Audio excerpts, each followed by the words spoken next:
What exactly is color?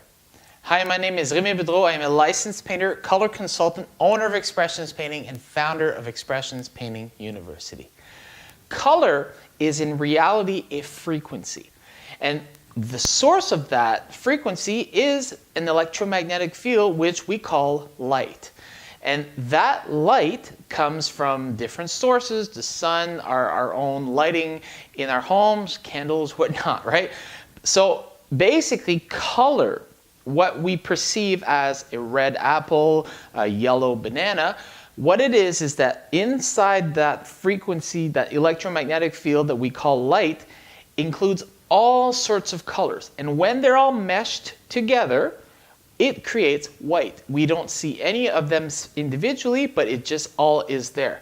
Now, this is how rainbows, or even if you've heard of the prism where you put a light and then it refracts the light, what that is that the refraction, it just basically pulls all the different frequencies in together. So the red frequency and then all the different ones all kind of bunch together. And when they're all together, not intermingled, we then see that specific color. Our eyes sees that specific color. But in the context of looking at an object and then seeing it as red, blue, or any color, what is happening is that electromagnetic field, that light, is shining some frequency on that object, which a lot of that frequency gets absorbed because the frequency matches that of that object. And the frequency that is not absorbed, some of it is reflected back. Now it's that frequency that is reflected back that our eyes then detect and our mind perceive.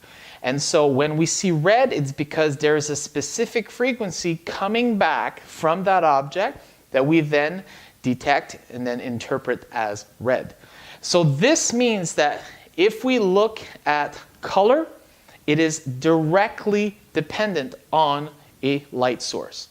So that is precisely why the lighting can have such a big impact on the color.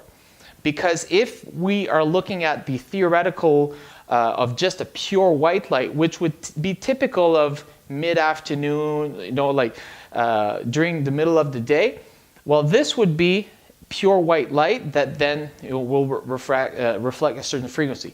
But what happens if the light source has more of a yellowish tint to it, like the morning light or the dawn light or the sunset light, right? So this means that on top of having the same red frequency bounce back, well, we have that additional yellow that also bounce backs with it, right? So that's why what we perceive in terms of color is directly dependent on the type of lighting, how much light there is, because quite literally, color is light. And the clearest example I can give you is if you look at any object in pitch black room, there is no color, obviously, right? Because color is required to have a light source so that there is some of that frequency bouncing back for our eyes to first detect and then our minds to perceive. And those are two key things that add another layer of perhaps complexity, but the thing is, once you start understanding this, then you can look at color and have a better understanding of why it doesn't always appear to look how we thought that it would.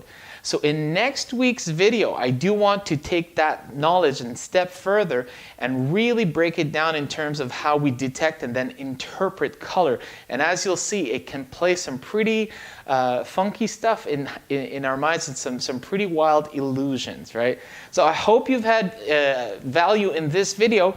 If you're in the Moncton area, this is what I do. I love helping people get to those right colors when repainting their homes.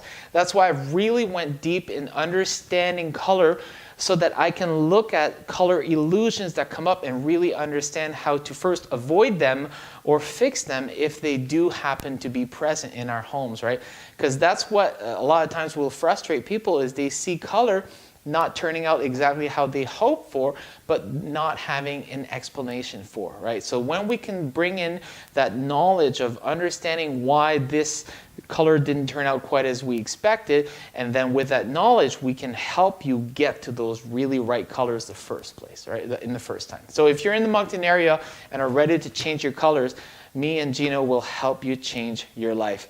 And if you're anywhere around the world, I would encourage you to visit Expressions Painting University. This is where we teach you this kind of thing to really help you have that knowledge so that you can then turn around and be of higher service and higher help with your clients.